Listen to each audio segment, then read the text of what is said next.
જય શ્રી સ્વામિનારાયણ. તમે જોઈ રહ્યા છો કે પોખરા શહેરની અંદર અમે અત્યારે ગુપ્તેશ્વર મહાદેવ છે ત્યાં દર્શન કરવા માટે જઈ રહ્યા છીએ. પ્રસાદીની આ જગ્યા છે. તો આ સ્થાનની અંદર આ જે માર્કેટ તમે જોઈ રહ્યા છો એના સોંસરા થઈ અને જવું પડે એવું છે.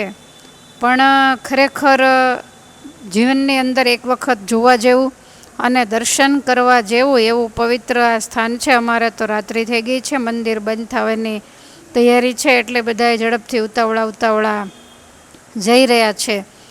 તો આ જે ગુપ્તેશ્વર મહાદેવ છે એ એવું કહેવાય છે કે સ્વયંભૂ છે. ચારે બાજુ પાણી વગેરેના ધોધ આપણને અંદર દેખાય અને ઘણા બધા જ્યારે ઊંડા જઈએ ત્યારે એ ગુપ્તેશ્વર મહાદેવના આપણને દર્શન થાય છે.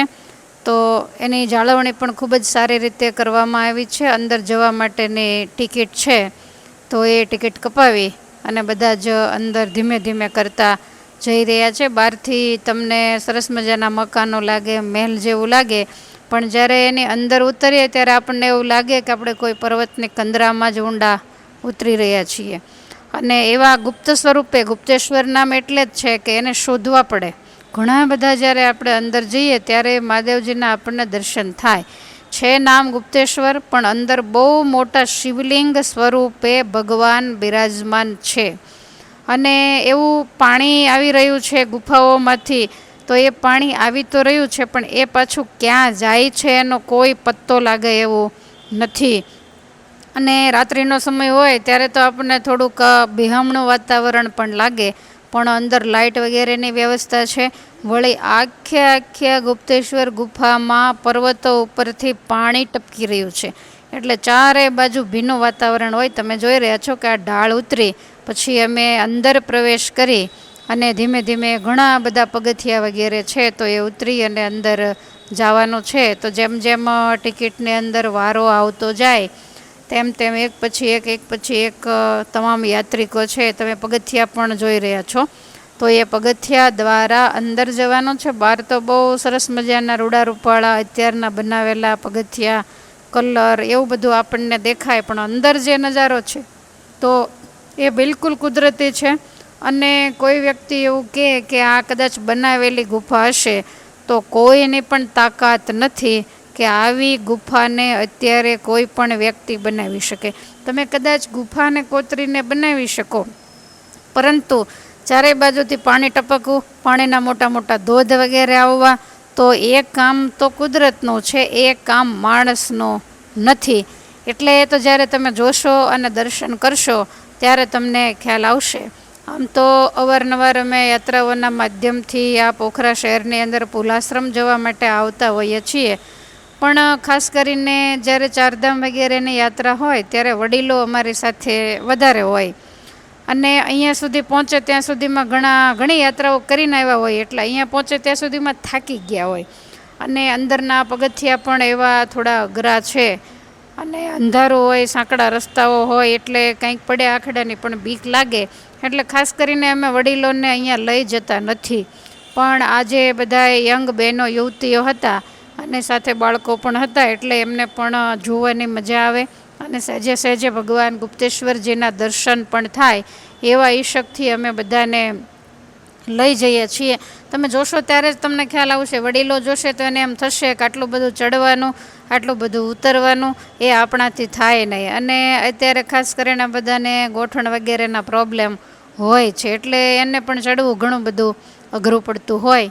તો એક પછી એક પગથિયા ઉતરી ઘણા બધા ઊંડે સુધી જવાનું, અને વળી પાછું ત્યાંથી દર્શન કરી અને ગુપ્તેશ્વર ભગવાનના દર્શન કરીને પાછા જો નીચે ઉતરશું તો સરસ મજાના પાણીના ધોધનો ને એ બધો નજારો આપણને નજરે પડશે. ચારેય બાજુ પર્વત ઉપરથી પાણી વગેરે બધું ટપકી રહેલું દેખાશે.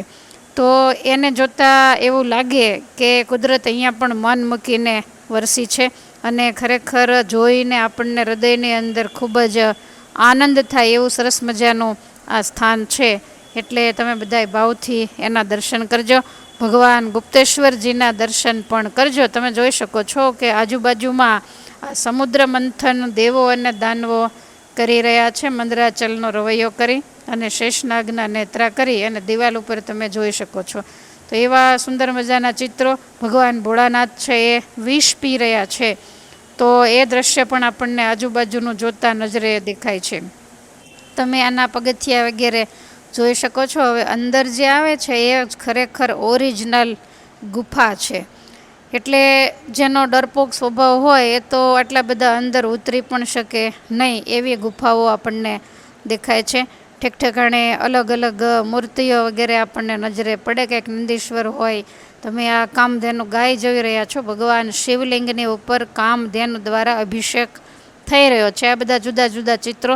રાત્રિનો સમય છે એટલે જોયું તમે, બહારનો નજારો બિલકુલ અલગ લાગે અને અંદરનો બિલકુલ અલગ લાગે. તો એમ જગ્યા ઘણી બધી પહોળી છે અને લાઇટોની પણ સરસ મજાની વ્યવસ્થા છે. આ તો ઠીક છે, લાઇટોની વ્યવસ્થા તો હમણાં કદાચ થઈ હશે, પણ આ તો વર્ષો પુરાણી જ્યારે ગુફા હશે તો એ વખતે પણ ભગવાન ગુપ્તેશ્વરની સેવા પૂજા થતી હશે. તેલના દીવાઓ વગેરે લઈ અને પૂજારીઓ જાતા હશે અને ભગવાન ગુપ્તેશ્વરની સેવા પૂજા કરતા હશે. ત્યારે કેટલું બધું અઘરું પડતું હશે અને આમાં કેટલી બધી શ્રદ્ધા અને વિશ્વાસ જ્યારે ભેગો કરીએ ને ત્યારે જ આવા સ્થાનની અંદર સેવા પૂજા કરી શકાય. તો તમે પગથિયા, આજુબાજુની ગુફા એ બધું જોઈ રહ્યા છો.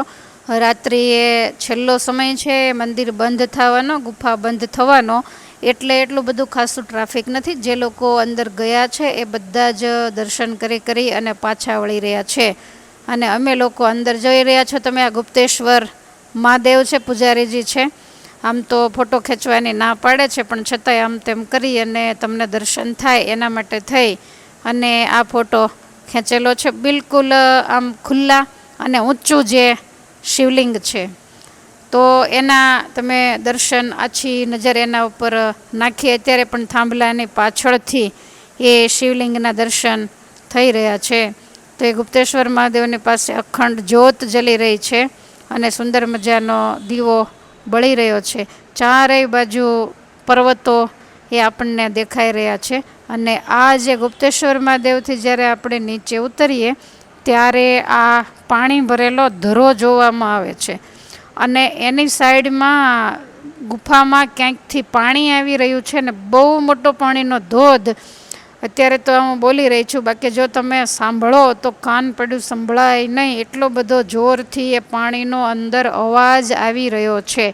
આ લાઇટિંગમાં તમને થોડુંક ધૂંધળું દેખાશે તો એ પાણીનો પ્રવાહ પણ તમે નજરે નિહાળશો. તો અદ્ભુત આ ગુફાનો નજારો છે. રાત્રિ છે છતાંય પણ બધાને એટલો બધો આનંદ આવ્યો અને જોવામાં પણ એટલી બધી મજા આવી છે. એટલે છોકરાઓ સહિત બધા જ આ જોવા માટે ગોઠવાઈ ગયા છે. બહાર તો આપણે જ્યારે ફરતા હોઈએ ગાડીઓની અંદર ત્યારે આપણે મોટા મોટા પર્વતો, એમાંથી નીકળતા ઝરણાઓ, પાણીના ધોધ વગેરે જોતા હોઈએ, પણ આ પૃથ્વીના પેટાળમાં જે નજારો છે એ ખરેખર નિરખવા જો. બસ અહીંયા સુધી જવાય છે, અહીંયાથી પછી એન્ડ આવી જાય. છેલ્લે લોકો અહીંયા ઊભા રહી અને ફોટોગ્રાફી વગેરે કરતા હોય છે અને જળનો જે ધોધ છે એને પણ ત્યાંથી નિહાળતા હોય છે. અત્યારે આ થોડુંક બધા દર્શનાર્થીઓનું અમારું ટ્રાફિક છે. તમને ધોધના દર્શન પણ જરૂરથી થશે કે આ પાણી કેવી રીતે આવી રહ્યું છે. આ ભરેલું જે લીલું દેખાય છે ને એ પાણી છે અને એ ધોધમાંથી આવે છે. અને આવે છે એ તો સમજ્યા વર્ષોથી આ પાણી આવી રહ્યું છે, પણ એનો નિકાસ દ્વાર ક્યાં છે એની આજ સુધી કોઈ પણને ખબર નથી કે આ પાણી આવ્યા પછી જાય છે ક્યાં. તો એ પણ એક કુદરતની કરામત જ તમે સમજી લેવા. અલગ અલગ બધી જે મૂર્તિઓ છે એના પણ આપણે દર્શન કરી રહ્યા છીએ. પાણી ટપકે છે એ પણ તમે જોઈ રહ્યા છો. તો મોટો ધોધ પડે છે એ પણ તમને હમણાં દર્શન કરાવવામાં આવશે. તો એ જે આખું કુદરતી છે, આ જે પાણીનો ધોધ છે, પણ થોડું અંધારું છે, છેક જવાય એવું નથી, પણ એટલો બધો જબરજસ્ત ધોધ ઊંચેથી પડે છે ને એટલો બધો એનો અવાજ આવે છે કે 100 સહસ્ત્રધારા ભેગા થાય તો એના અવાજને પહોંચે નહીં. તો આવો સરસ મજાનો નજારો એ પાણી તમે જોઈ રહ્યા છો. આવે છે એકદમ સફેદ દૂધ જેવું પાણી છે, પણ નીચે જ્યારે ભેગું થાય છે ત્યારે આખો લીલા કલરનો પાણીનો ધરો ભરેલો છે અને બિલકુલ હિલચાલ પાણીની અંદર નથી. એમને એમ જ ક્યાંક એ પાણી જઈ રહ્યું હશે. તો આવા સ્થાનની અંદર આવા ભગવાન ગુપ્તેશ્વરજી બિરાજમાન છે. તો એ ભગવાન ગુપ્તેશ્વરના દર્શન કર્યા. તમે જુઓ છો પાણી ટપકે એને કારણે જે આજુબાજુની ગુફાઓ છે એના ઉપર પાણીને કારણે મોટા મોટા ખાડાઓ પડી ગયા છે. મોટા મોટા લીસોટાઓ એ પાણીના ટપકવાને કારણે થઈ ગયા છે. પથ્થરની અંદર મહારાજે તો વચનામૃતમાં કહ્યું કે દોરડી કૂણી હોય ને તોય પણ કાયમને માટે જ્યારે ઘસાય ત્યારે પથ્થરમાં કાપા પાડે.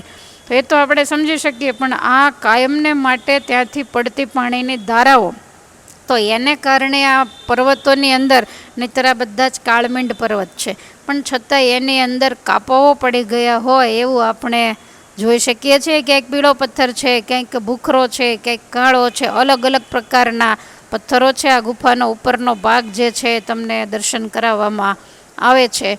તો આવો સરસ મજાના ભગવાન ગુપ્તેશ્વરજીના અમે અહીંયા ગુફાની અંદર દર્શન કર્યા.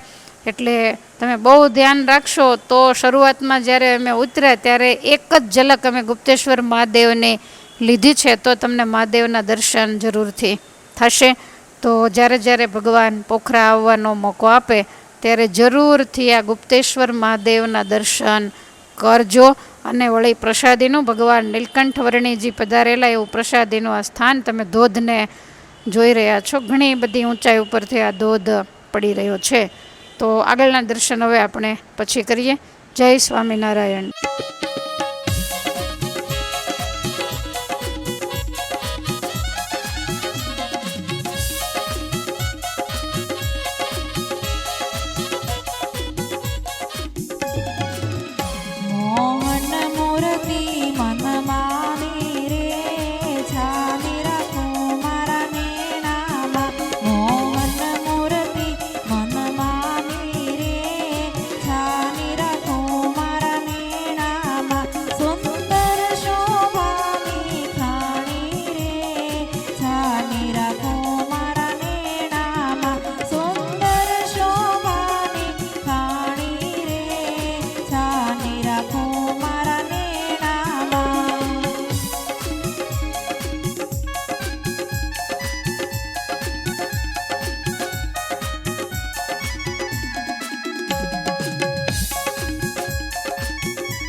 કરીશ જા જવાના રે છાના આવો મારે મંદિરે કે છાના આવો મારે મંદિરે કે છાના આવો મારે મંદિરે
જોઈને ઠરે છે મારા લોચનિયા.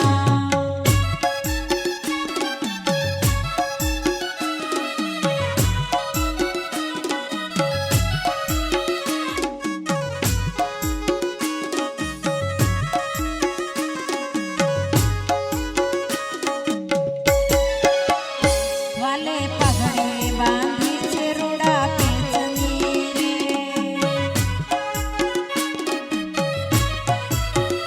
છેલ્લે છોગલા મેલ્યા છે, છેલ્લે છોગલા મેલ્યા છે સુખ ધામ રે હો માં, રે હો માં, રે હો માં.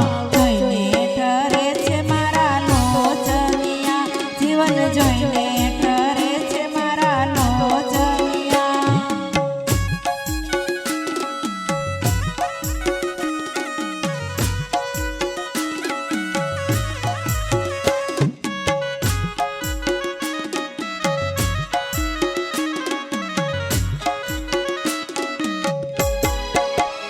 વાલે જામા પહેર્યા છે જરિયાલના રે.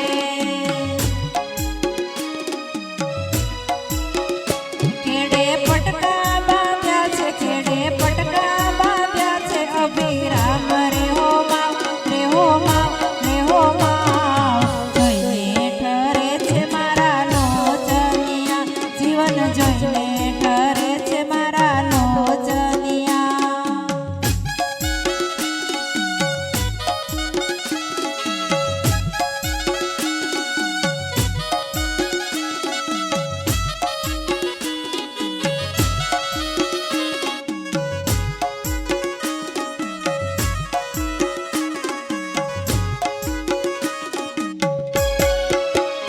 વારી જાઓ વાલાની છબી ઉપરે રે.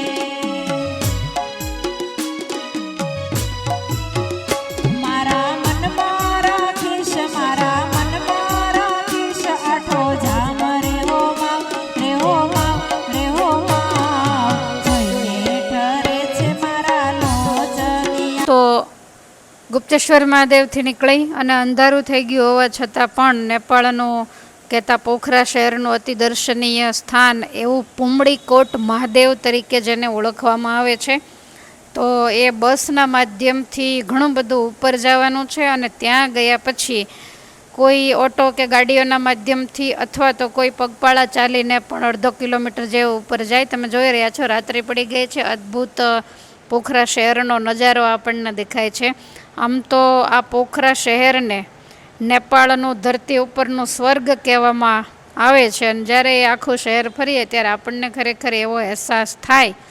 તો આ જે પુમડીકોટ મહાદેવ છે ત્યાં અમે ઉપર પહોંચવા આવ્યા છીએ, પણ અમારે ઘણું બધું મોડું થઈ ગયેલું એટલે મંદિર ઉપર બંધ થઈ ગયેલું. એટલે આજુબાજુમાં મંદિરનો નજારો, પર્વતો વગેરેનો નજારો વગેરે નિહાળી અને અમે ફોટા વગેરે પાડીને રિટર્ન થાશું.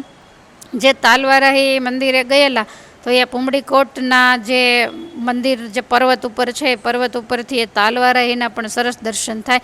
તમે જોઈ રહ્યા છો અદ્ભુત નજારો આ પુમડીકોટ મહાદેવનો છે. ઉપર સરસ મજાની વિશાળ મહાદેવજીની મૂર્તિ છે અને ભગવાનના દર્શન અત્યારે મોડું થયું છે એટલે બંધ થઈ ગયેલા છે. આમ દર્શન થાય છે પણ ઉપર કપડું બિછાવી દીધેલું હતું એટલે અમે બહારનો બધો જ નજારો નિહાળ્યો. અમારે તો મોડું થઈ ગયું હતું, પણ તમને કદાચ જ્યારે જવાનો મોકો ઠાકોરજી આપે ત્યારે બને તો પોખરામાં દર્શન કરવા માટે બપોરે નહીં જતા સવારે જવું. આપણે સવારથી જ ત્યાંની બસ બાંધી લીધી હોય તો શ્વેત ગંડકી અને જે વિંધ્યવાસીની આ સ્થાનના દર્શન કરી અને આપણે બપોરે ભોજન કરીએ અને બપોર પછી આ સ્થાનોની અંદર જઈએ તો એ અમારા મહેન્દ્ર ગુફા તો બાકી રહી ગઈ. તો એ પણ મહેન્દ્ર ગુફા પણ પ્રસાદીની છે, પણ મોડું થઈ ગયું હતું એટલે અમે લોકો ત્યાં મહેન્દ્ર ગુફા જઈ શક્યા નહોતા. તો આ પુમડીકોટની અંદર પણ જ્યારે અજવાળું હોય તો એવા સમયે જો દર્શન થાય તો ખરેખર દર્શન કરવાની મજા આવે. દર્શન ખુલ્લા પણ હોય. અમે તો આ બહાર બેઠેલા મહાદેવજીને મસ્તક નમાવી અને અમારી ભાવનાને અમે પૂર્ણ કરી છે.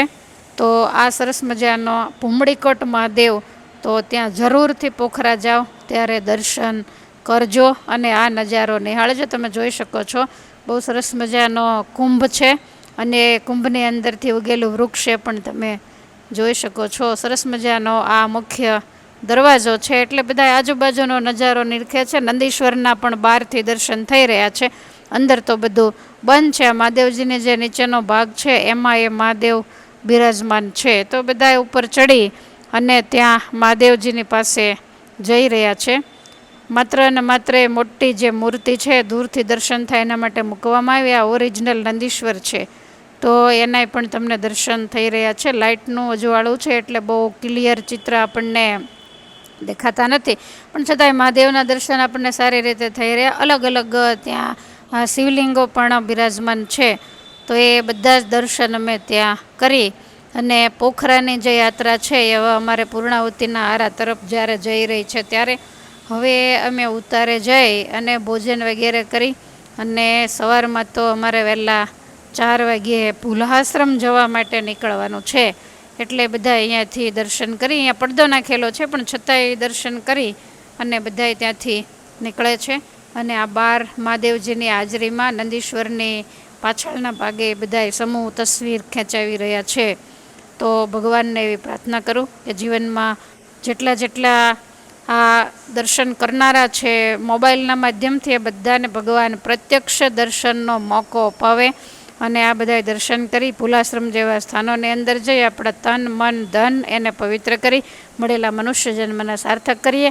યાત્રાઓના માધ્યમથી વિશેષ ભજન ભક્તિનું આપણે બળ મેળવતા રહીએ એ જ પરમાત્માને પ્રાર્થના. બધાને ભાવથી મારા જય સ્વામિનારાયણ.